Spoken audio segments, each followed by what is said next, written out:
So the company trading name is Ariel Online Services, but the actual registered company name is JMAM Enterprises Ltd. We are registered with Companies House, obviously. We have had the company for over a year. We are fully insured. Well, I'm saying we, it's usually me. I do have a couple of assistants that help me, but it's usually me dealing with your matters.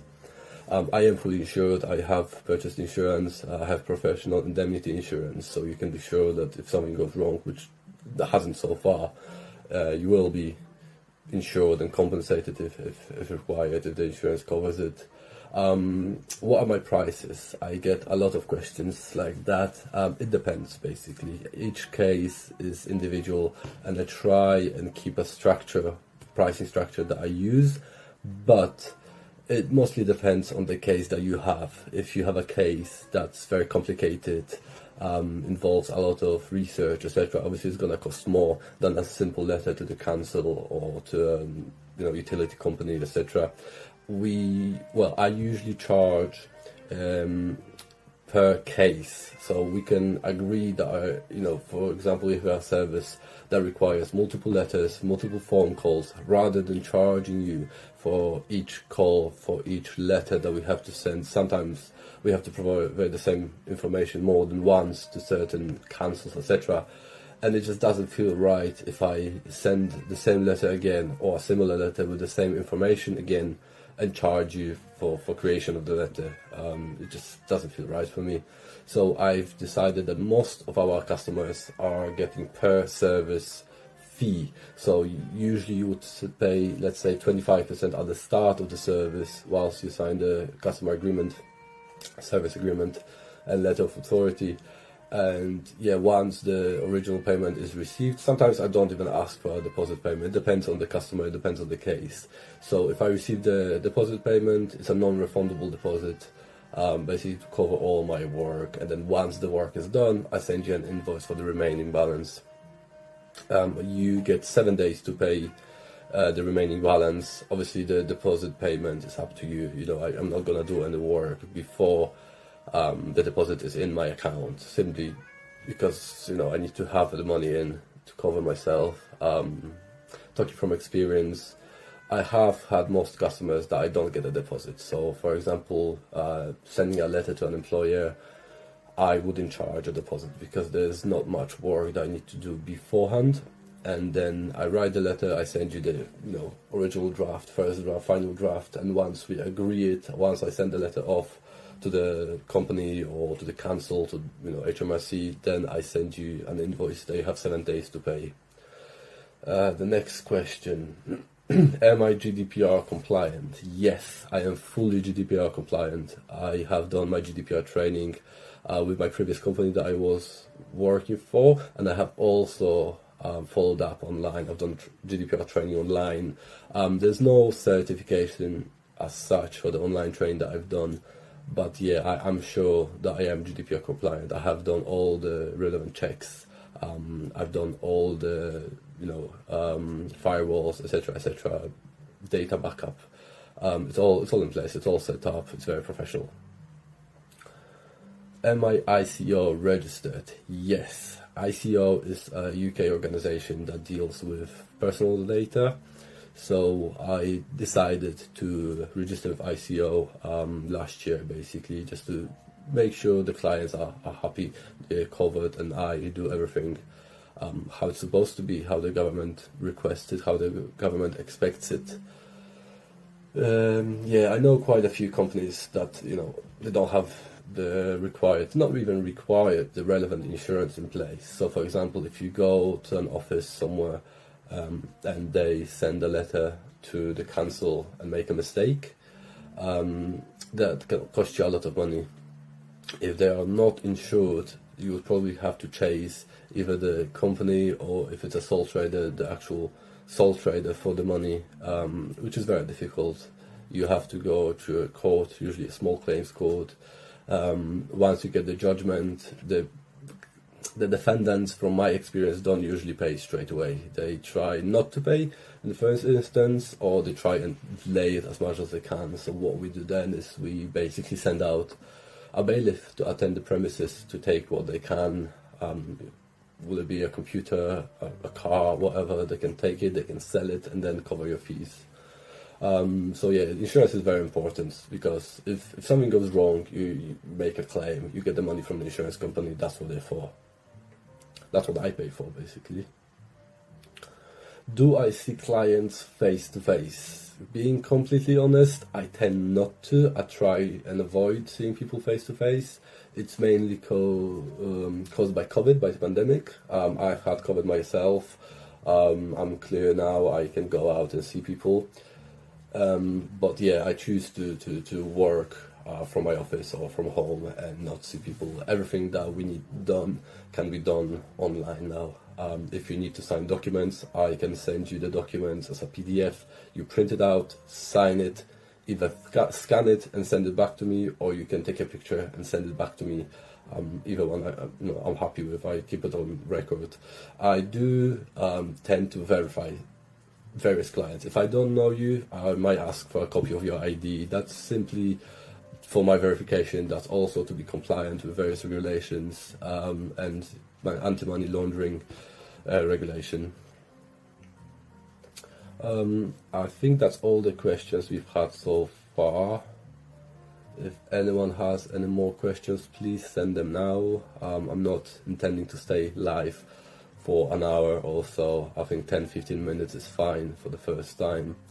I've actually done it because I've never done live before. It's very stressful, I find it. And yeah, I like to get used to it. I'd like to do more with you guys. I'd like to grow the community, even if I'm too busy or my assistants are too busy to help you there and then. I'd like to have a community where you can go and ask other people that had a similar problem, or even my website. With time, I will probably create some kind of forum on my website that will allow people to ask questions. I will create an FAQ on my website. It's in production, basically. It's if you go to arielonline.co.uk, you'll see it's in maintenance mode. It gives you the basic information and contact details. But yeah, it's not fully created yet. I have created it, but then I changed my mind and decided to take it down, put it in a maintenance mode, and do it properly. A lot of information that I've put on there is not really relevant anymore. But yeah, I need to update it, and yeah, I'll probably deal with it as soon as possible.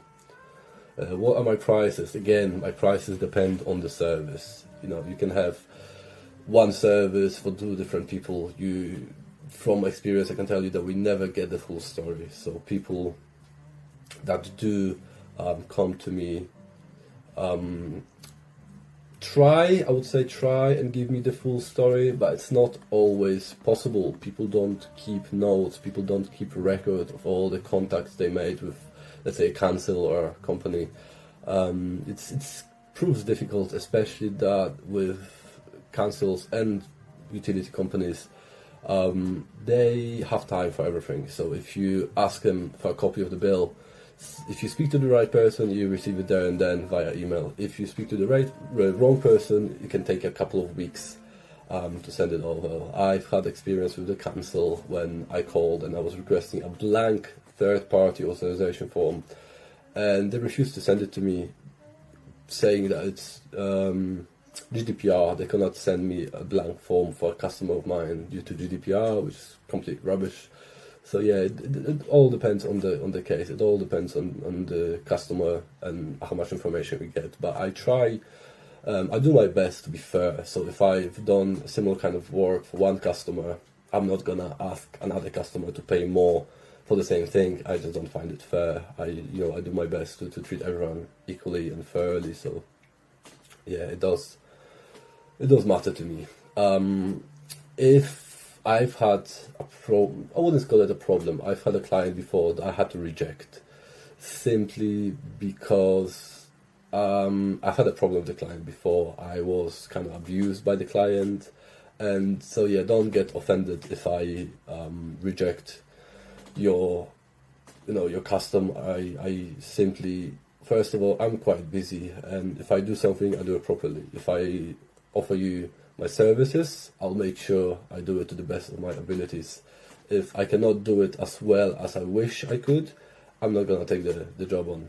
Simple as that. I can, send you over to my other to my friends that also do similar work.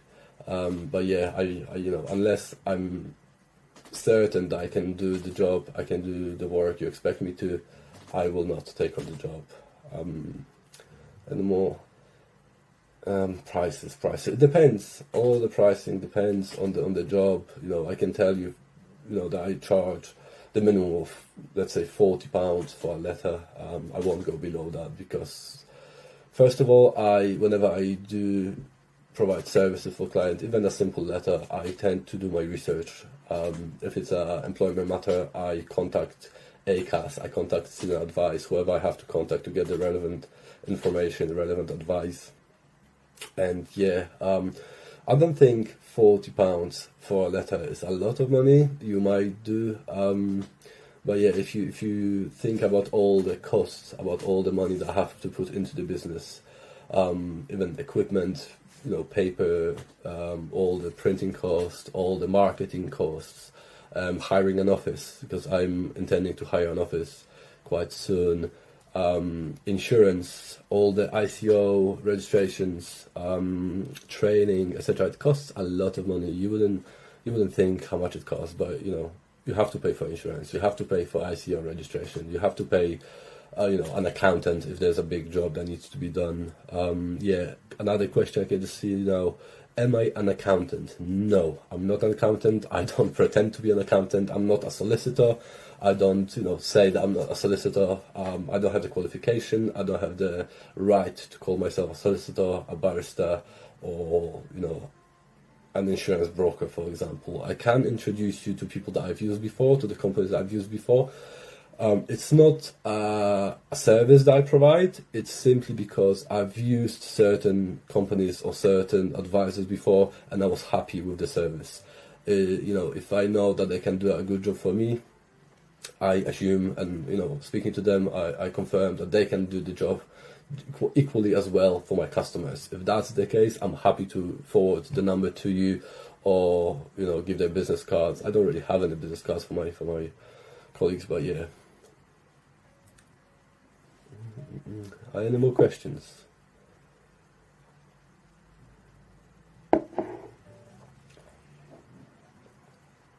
Do I create documents? It depends what you mean. I can create various templates for you. So I have a set of templates, such as tenancy agreement, invoicing, employment agreements, hire agreements, etc. There's certain things that I've done before as a template that I keep, and I can provide it to you if you need me to fill it in. Obviously, there will be a charge. But I do have templates. I can create templates. I don't create the illegal stuff, basically. If you ask me to create something that as another company should have issued or should have created for you, I'm not going to do it. Simple as that. It's illegal. I don't condone illegal activities.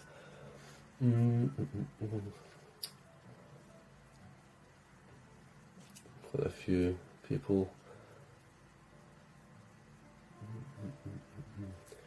Bookkeeping. Yes, I do provide a bookkeeping service. It's very simple. It's very professional, I would say, simply because I run my bookkeeping very professionally. I know each customer is on the record. I know each invoice is on each payment is accounted for, each expense is accounted for. It makes it a lot easier when it comes to doing the accounts or self-assessment. And if you need an accountant, if you need a bookkeeper, do speak to me. Even if I can't take you on for whatever reason, I will either give you a number to someone that you can call, or if you need something like an invoice creation, I can provide you with this relevant software, which is free. I don't pay for invoicing software. So yeah, I can help you with that. More than happy to. What happens if someone fails to pay my invoice? I'll take you to court. It's simple as that. If I've done the work, I keep all evidence for for work done. Obviously, GDPR compliance is kept on a secure server, but I get you to sign a letter of authority and I get you to sign a customer agreement. Once you sign that, you're legally obliged to pay for my services that I've completed, basically. If you don't pay for the service within 7 days, I'll send you a reminder letter or an email. I do charge for reminders.